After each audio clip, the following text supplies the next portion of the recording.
Olá, olá, olá.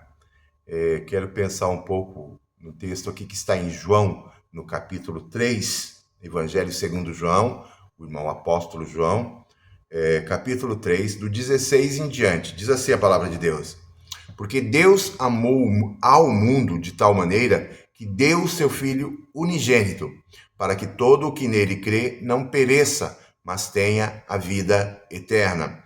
Porquanto Deus enviou o seu Filho ao mundo, não para que julgasse o mundo, mas para que o mundo fosse salvo por ele.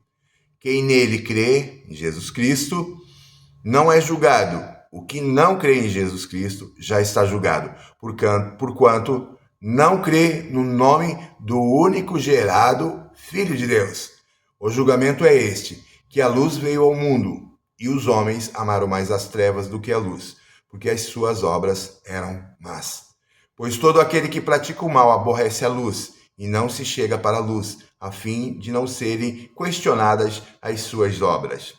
Quem pratica a verdade aproxima-se da luz, a fim de que as suas obras sejam manifestas, porque são feitas em Deus. Amém? Amém? Depois de algum tempo lidando com a palavra de Deus, a gente começa a ver que algumas coisas ficam muito óbvias, muito claras e muito patentes aos escritos. Principalmente, uma das coisas que eu gosto de enfatizar aqui é essa classificação da humanidade em dois grupos. O primeiro são aqueles que creem em Jesus Cristo, aqueles que realmente colocaram a sua confiança, a sua fé e expectativa em Cristo Jesus, aqueles que entenderam a sua natureza e a sua necessidade de um Salvador, né? Esses confiam, entregam a sua vida a Jesus, se rendem a Jesus, realmente reconhecendo a grandeza de Jesus, que ele não precisava da cruz, que a cruz que ele está lá não é dele, aquela cruz é minha, tá certo? Aqueles que entendem isso e se rendem mesmo, não tem mais méritos em si mesmo, não tem com que barganhar com Deus, não tem com que barganhar com nada, em nada, em questão alguma com Deus. Entendeu que Deus é primordial na sua vida e é o ato de Deus em Cristo Jesus que lhe dá a condição de chegar até Deus, de estar na presença de Deus, de viver na presença dele, ter expectativa, ter esperanças de que a graça de Deus, a bondade de Deus se manifeste sobre sua vida, sua família e todos os seus sonhos, planos e desejos. Tá certo? Aquele que é auto e tem aquele que é autossuficiente. Ele é dono de si. Ele sabe, ele quer fazer uma coisa, ele sente desejo, sente vontade, sente a necessidade pessoal, corporal, e ele vai fazer, não importa como. Não importa se tiver que matar, roubar ou destruir. Ele vai fazer isso. Ele vai fazer tudo para realização e satisfação pessoal. O cristão, ele vive de forma altruísta, ele vive para a glória de Deus, ele vive aqui nessa terra para fazer a vontade de Deus, abençoar as pessoas à sua volta. Esta é a vida cristã, é uma vida de doação, é uma vida que se importa com aqueles que estão à sua volta, com as pessoas que estão sofrendo, estão tendo necessidades e dificuldades. Tá certo? Mas isso é obra do Espírito Santo em nós, graças a Deus por isso. Porque aquele que entendeu, primeiramente, entendeu quem é, que é uma pessoa que tem as suas vontades e necessidades e acha que essa vida e esse corpo tem que ser satisfeitos, tem que fazer tudo em prol de si mesmo. A pessoa que entendeu que a sua vontade e seu desejo é esse, entende que tem um problema, que ele não se importa com Deus, Deus não é prioridade na sua vida, tá certo? Este é o pecador, é o homem egocêntrico. Ele está ensimesmado, ele vive para si mesmo, tudo que ele faz é para sua glória. Ele até faz tudo para si mesmo e descarta a autoridade, a necessidade e a pessoa, da pessoa de Deus.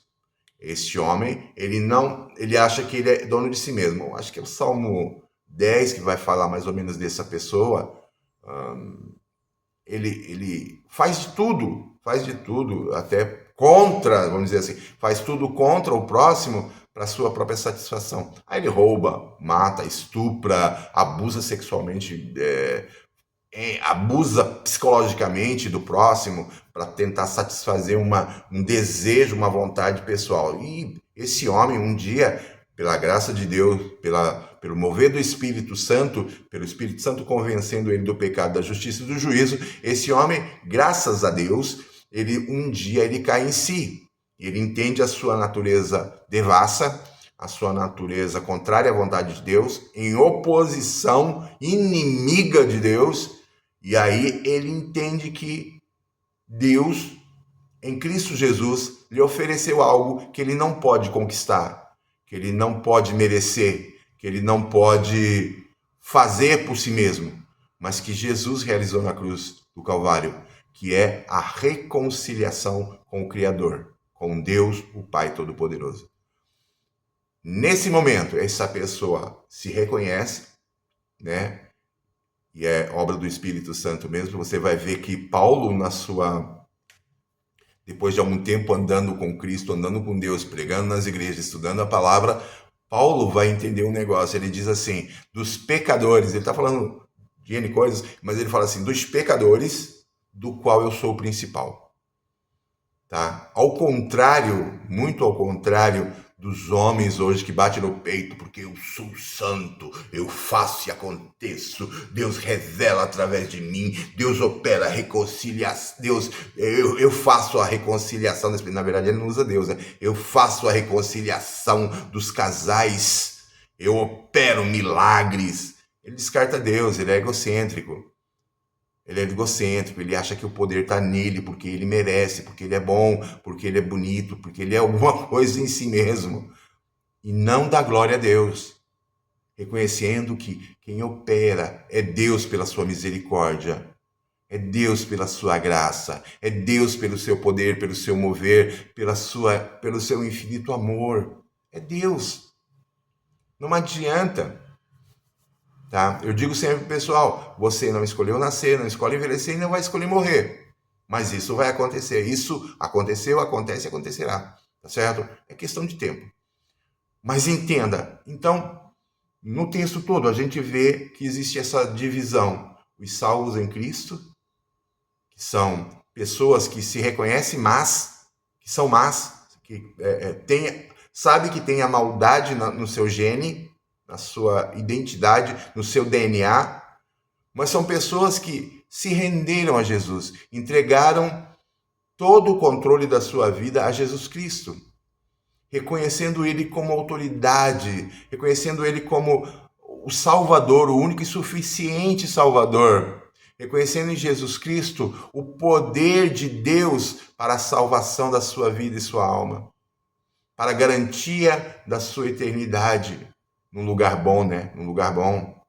Porque o contrário daqueles que vão para o céu é os que vão para o inferno, tá? E o inferno é um lugar onde já tem Satanás. Se tem Satanás na jogada, é sinal que não deve ser um lugar muito bom. O outro lugar tem Deus como líder absoluto, como autoridade máxima e autoridade suficiente. Deus, nós reconhecemos Ele como Criador, como Salvador, como maravilhoso, gracioso, bondoso, amoroso. E o Satanás o contrário. Então é uma questão de ser inteligente. O Evangelho oferta a salvação em Cristo Jesus. É uma questão de raciocínio lógico. Não é por sentir. Eu senti. Não vai sentir nada não. Por favor. Por favor, para de sentir. É uma questão de raciocínio lógico. Deus te deu Jesus. Deus te deu Jesus. Agora, você vai continuar ensimesmado, arrogantemente, achando que pode fazer Deus te obedecer e te aceitar no céu porque você faz coisas boas? Ou você vai se render entendendo que até sua bondade é má? Até o que você faz de bom, você faz em prol de si mesmo, para parecer bonzinho, para que as pessoas te vejam e aplaudam, né? Então entendam, esses dois grupos estarão sempre sempre, até o final dessa existência, desse mundo, eles estarão sempre em concorrência. Aqueles que vão para o inferno e aqueles que vão para o céu. Aqueles que confiam em Jesus Cristo totalmente, única e exclusivamente. Aqueles que entenderam que Deus ofertou reconciliação, retorno ao relacionamento com Deus. Esses que confiam agora em Jesus, eles olham para Jesus, entendem que Jesus é a pessoa, é o fato, é o mais importante dele conhecer e é o mais importante, é a pessoa mais importante para ele se relacionar. Mais até que os pais, os filhos, esposa, é Jesus. Esse que entregou realmente o controle da sua vida, ele não manda mais, ele não é dono, ele não faz e acontece. Esse, agora, ele é tornado em Cristo Jesus Filho de Deus. Todo homem que nasce na terra é filho de Deus. Não de acordo com João 1:12 e o 13. Não. Em Jesus Cristo, nós somos feitos filhos de Deus. Em Jesus Cristo. É por entendermos o Evangelho, é por reconhecermos a necessidade que nós temos de Jesus, porque somos pecadores natos, está no nosso DNA, e é por entendermos que Jesus morre naquela cruz, não porque ele era mau, mas porque eu sou mau. Porque eu mereço o inferno. Mas Deus em Cristo Jesus me dá salvação, me dá reconciliação e me torna seu filho. Agora, o que você quer mais? O que você acha que é mais importante nessa vida? O relacionamento com Deus em Cristo Jesus é a questão mais importante. Para você que já ouviu o Evangelho, para mim que já ouvi o Evangelho e que tento aqui viver para Deus. Então, pense nisso. Pense nisso. Pense muito nisso. Jesus morreu na cruz por tua causa e por tua culpa, para que você tivesse reconciliação com Deus e fosse feito filho de Deus. Tá certo? Pense nisso, pense muito nisso e tenha um ótimo dia em nome de Jesus.